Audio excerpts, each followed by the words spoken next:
আৰু গ্ৰন্থখন উন্মোচন কৰিবৰ কাৰণে আমি নিমন্ত্ৰণ জনাই দিছোঁ আমাৰ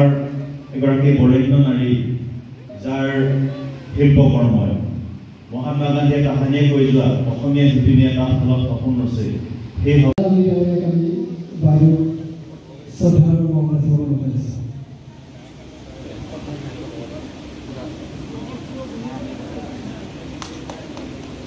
জিলা যুৱ কংগ্ৰেছৰ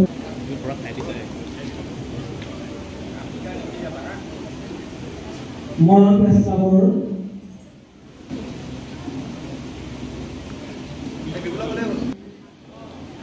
সহকাৰী সম্পাদক অকল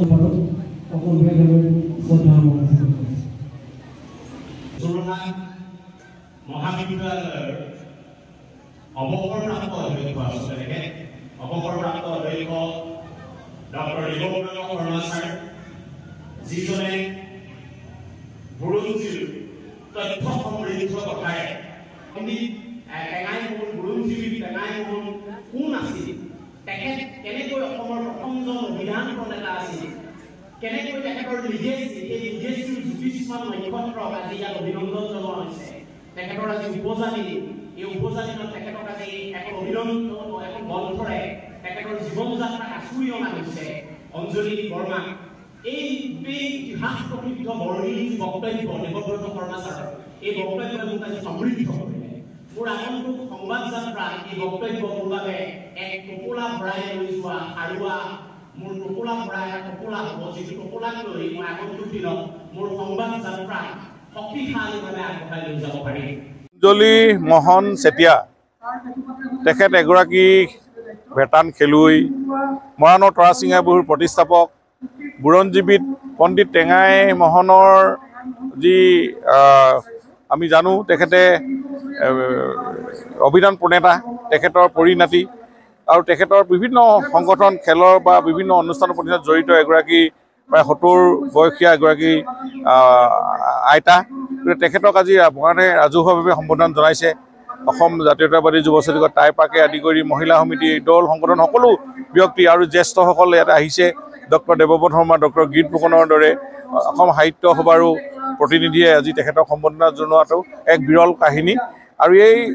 জীৱিত কালত আমি সন্মান জনোৱাটো এটা অতি আমাৰ ডাঙৰ আমাৰ এইটো এটা সন্মান দিয়া বুজায় কাৰণ মানুহ মৃত্যুৰ পিছতে কামৰ আজি স্বীকৃতি দিয়ে আমি জীয়াই থাকোঁতেই যদি আমি দিওঁ ই এক আদৰ্শ হৈ পৰে আৰু ভৱিষ্যতৰ কাৰণে প্ৰেৰণা হয় আৰু তেওঁ যিখিনি কাম আধাৰুৱা থাকিল এইখিনিও ভৱিষ্যত প্ৰজন্মই কৰিবৰ কাৰণে সাহস পায় গতিকে এই কাৰ্যসূচীৰ দ্বাৰা মই বাইদেউ আজি তেখেতক শুভেচ্ছা জনাইছোঁ আৰু ভগৱানৰ ওচৰত প্ৰাৰ্থনা জনাইছোঁ তেওঁ সুস্বাস্থ্যৰ অধিকাৰী হওক আৰু তেওঁ এতিয়ালৈকে যিখিনি কাম কৰিলে আমি মৰাণে স্বীকৃতি দিয়াই নহয় আজি অসমে স্বীকৃতি দিছে ডক্টৰ দেৱব্ৰত শৰ্মা ডাঙৰীয়া তেখেতে আধুনিক অসমৰ মূলাগাৰ্ভু বুলি নামাকৰণ উপাধি প্ৰদান কৰিছে গতিকে এইটো সঁচাই তেখেতক এই উপাধি দি তেখেতে সন্মান জনোৱা হৈছে আৰু ভৱিষ্যতৰ কাৰণেও বাকীসকলৰ কাৰণেও এইটো এটা আদৰ্শ হৈ পৰিব গতিকে মই আজি অনুষ্ঠানত থাকি মই নিজে গৌৰৱান্বিত হৈছোঁ আৰু এনেকুৱা ধৰণৰ অনুষ্ঠানৰ বহু